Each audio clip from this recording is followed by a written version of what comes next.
Assalamualaikum warahmatullahi wabarakatuh. Bismillah, alhamdulillah. Pada kesempatan kali ini kita diberikan kesempatan untuk berjumpa kembali dengan saya Ibu Lela Wahyuni dalam pembelajaran SKI kelas 10 IPA. Mudah-mudahan kalian dalam keadaan sehat semua dan jangan lupa tetaplah selalu menjaga kesehatan, apalagi di musim pandemi COVID yang sekarang alhamdulillah trennya sudah mulai menurun, tapi kita tetap waspada. Dan tak lupa kalian selama di rumah juga jangan bosan-bosannya untuk selalu membantu orang tua, berbakti kepada orang tua. Dan yang tidak pernah kalah pentingnya adalah selalu beribadah kepada Allah, sholat 5 waktu jangan pernah kalian tinggalkan. Alhamdulillah pada hari ini kita akan membahas tentang substansi dan strategi dakwah Rasulullah SAW di Madinah. Sebelumnya kita sudah membahas tentang kebudayaan Islam kebudayaan Madinah sebelum datangnya Islam.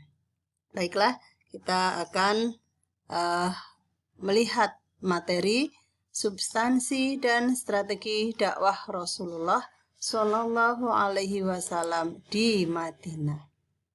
Apa saja? Kita akan melihat beberapa konsepnya. Yang dilakukan Nabi di Madinah adalah yang pertama membangun masjid. Nah, ketika Rasulullah baru datang, sebelum sampai ke Madinah, Rasulullah sudah membangun Masjid Quba. Kemudian berikutnya beliau datang ke Madinah dan membangun masjid yang sekarang dikenal dengan Masjid nomor 2, yaitu Masjid Nabawi. Yang pertama adalah Masjidil Haram, yang kedua Masjid Nabawi. Yang kedua, strategi Rasulullah adalah mempersatukan suku Aus dan Khazraj. Yang ketiga, mempersaudarakan kaum Muhajirin dan kaum Ansor. Yang keempat, menanam nilai-nilai moral. Dan yang kelima, membentuk tatanan masyarakat. Ketika kaum muslimin di Madinah mengetahui kabar berita Rasulullah akan hijrah ke Madinah, ketika Rasulullah sudah mulai berjalan dengan para sahabat dari Mekah menuju Madinah, setiap hari penduduk muslim Madinah berbondong-bondong keluar dari rumahnya menuju Harroh. Harroh itu apa? Harroh adalah lapangan. Apa yang akan mereka lakukan? Menunggu kedatangan Nabi mereka, Rasulullah SAW. Dan itu dilakukan setiap hari. Pagi keluar ke Harroh, sore belum datang mereka pulang kembali ke rumah mereka. Sampai suatu saat ada seorang laki-laki Yahudi naik ke atas rumahnya, lalu dia melihat Rasulullah SAW dan para sahabatnya memakai baju putih. Nah, saat itu seisi Madinah semuanya berangkat menuju Harroh. Mereka berada di pinggir-pinggir jalan menyambut hadirnya Rasulullah SAW. Dan hari itu memang betul-betul hari yang sangat istimewa dan semua orang berkumpul. Nah, momen yang tidak pernah disaksikan oleh penduduk Madinah sepanjang sejarah. Nah, sebelum Rasulullah SAW sampai di Madinah, Rasulullah SAW singgah terlebih dahulu tinggal selama 4 hari, yaitu di Quba. Selama itu Rasulullah mendirikan masjid di Quba. Nah, dan melaksanakan sholat di dalamnya. Jadi ini adalah masjid pertama yang dibangun Rasulullah. Nah, disinilah kemudian Rasulullah dengan para sahabat tinggal sholat bersama. Nah, dibangun atas ketakwaan umat Islam dan sejak kenabian. Kemudian pada hari kelima Rasulullah SAW, tepatnya pada hari Jumat, Rasulullah pergi ke Madinah. Sampai di Madinah setelah sholat Jumat. Nah, ketika tahu Rasulullah datang, maka seluruh penduduk muslim Madinah mereka berbondong-bondong menyambut Rasulullah. Mereka berdiri di tepi-tepi jalan, mereka di lapangan berkumpul. Nah, para pemudanya mereka menyanyikan syair yang sering kita dengarkan, syair yang sering kita baca ketika kita sedang ada acara. Syairnya itu berbunyi, Tola'al badru alaina min saniyatil wada. Yang artinya, bulan purnama muncul di hadapan kita dari jalan di sela-sela bukit Wada. Nah, sholawat ini saya yakin kalian sering mendengarnya ketika ada acara-acara pengajian dan lain-lain. Kemudian mereka rebutan, para penduduk Madinah rebutan Rasulullah untuk tinggal di rumah mereka. Nah, Rasulullah kemudian beliau mengikuti unta yang dia kendarai. Dia bilang, biarkanlah unta ini yang akan memilih tempatnya. Nah, ketika mereka kemudian rebutan gitu kan, di rumah saya saja Nabi, di rumah saya saja Nabi, Rasul di rumah saya.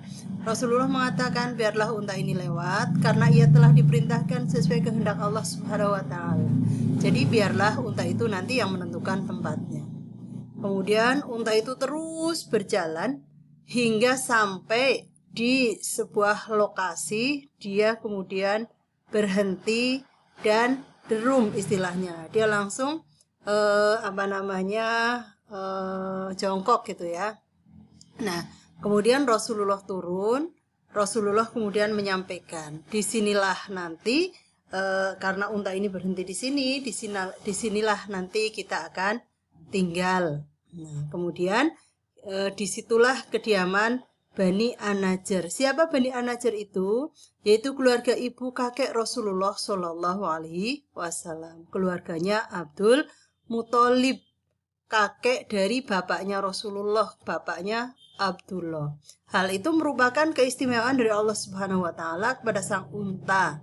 Peristiwa ini terjadi pada hari Jumat 12 Rabiul Awal tahun 1 Hijriah atau tanggal 27 September 622 Masehi.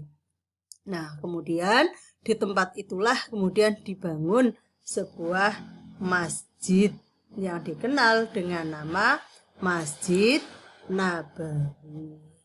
Ini Masjid Nabawi itu langkah pertama yang dilakukan Rasulullah setelah sampai di Madinah. Yang pertama dilakukan adalah membangun masjid yang kemudian diberi nama Masjid Nabawi. Di masjid inilah nanti dijadikan sebagai tempat Rasulullah melaksanakan sholat jamaah, pengenalan, penanaman ibadah-ibadah mahdhah, muamalah, dan kegiatan-kegiatan keagamaan lainnya, termasuk Rasulullah menyampaikan tentang tausiah-tausiahnya, khutbah-khutbahnya, ayat-ayat Al-Quran.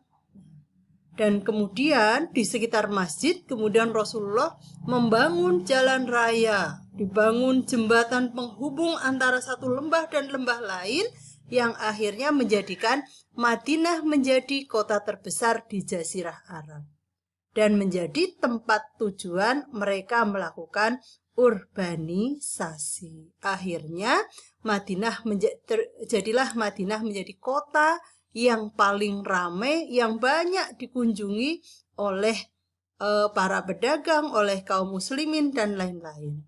Nah, sekarang dikenal menjadi Madinatul Munawwarah, kota Madinah yang bercahaya. Kotanya bersih. Kalau kalian nanti pergi ke sana, kalian betah di sana karena tempatnya bersih, tidak ada sampah yang berserakan, yang jatuh, itu enggak ada. Berbeda dengan ketika kita di daerah-daerah yang ada di Mekah, itu masih bersihan Madinah. Kotanya masyarakat peradabannya udah bagus, kotanya bersih, pokoknya menyenangkan. Setelah Rasulullah membangun masjid, langkah kedua yang dilakukan Rasulullah itu apa? Rasulullah itu tahu bahwa di Madinah itu ada dua suku yang sangat besar, suku Aus dan suku Khazraj. Nah, dua suku ini kemudian ketika Rasulullah belum berhijrah, dua suku ini sudah bersatu. Bahkan sudah dilakukan Bai'at Aqobah 1 dan Bai'at Aqobah 2. Berawal dari bersatunya suku inilah yang mereka sudah masuk Islam, Rasulullah kemudian hijrah ke Madinah. Dua suku yang dulunya itu sering bertikai itu kemudian disatukan oleh Rasulullah, yang menjadi kekuatan Rasulullah mengembangkan Islam di Madinah. Itu dua suku Aus dan suku Khazraj yang dulu sering disusupi kaum Yahudi sehingga sering terjadi pertikaian. Ketiga yang dilakukan Rasulullah adalah mempersaudarakan kaum Muhajirin dan kaum Ansor. Di samping tadi membangun masjid, mempersatukan dua suku besar, yang dilakukan Rasulullah itu yang paling bagus, yang paling indah adalah dengan mempersaudarakan kaum Muhajirin dan Ansor. Persaudaraan yang dibangun berdasarkan agama atau dikenal dengan ukhuwah Islamiyah. Dan persaudaraan ini sangat kuat, sangat kokoh, tidak gampang tergoyahkan. Yang keempat, setelah Rasulullah melakukan 3 upaya ini, yang dilakukan berikutnya adalah menanamkan nilai-nilai moral. Nah, dengan berbagai langkah yang dilakukan Rasulullah dan masyarakat Madinah yang sudah mapan, Rasulullah komitmen terhadap para sahabat melalui pengajaran, pendidikan, penyucian diri, dan ajaran tentang perilaku mulia. Rasulullah mengajar kepada mereka tentang adab-adab berkasih sayang, bersaudara, menjunjung keagungan, kemuliaan, ibadah, ketaatan, sehingga Rasulullah dapat menancapkan pilar-pilar kehidupan baru, yaitu kehidupan yang Islami.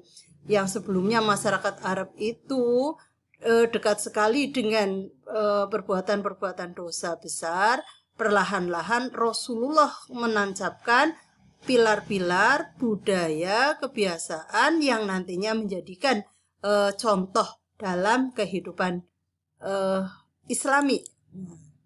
Terus kemudian yang dilakukan Rasulullah berikutnya adalah membentuk tatanan masyarakat. Rasulullah setelah membangun masjid, mempersatukan 2 suku yang besar, mensaudarakan kaum Muhajirin dan Ansor, menanamkan nilai-nilai moral sehingga membentuk peradaban yang tinggi, peradaban yang Islami. Rasulullah membentuk tatanan masyarakat. Rasulullah mempersatukan golongan Yahudi dari Bani Kainuka, Bani Nadir, dan Bani Quraidah. Rasulullah membentuk suatu perjanjian yang melindungi hak-hak asasi manusia di Madinah dan kemudian disebut dengan Piagam Madinah. Dan ini nanti Piagam Madinah akan dibahas tersendiri di dalam materi peristiwa-peristiwa penting dalam dakwah Rasul periode Madinah. Demikian anak-anakku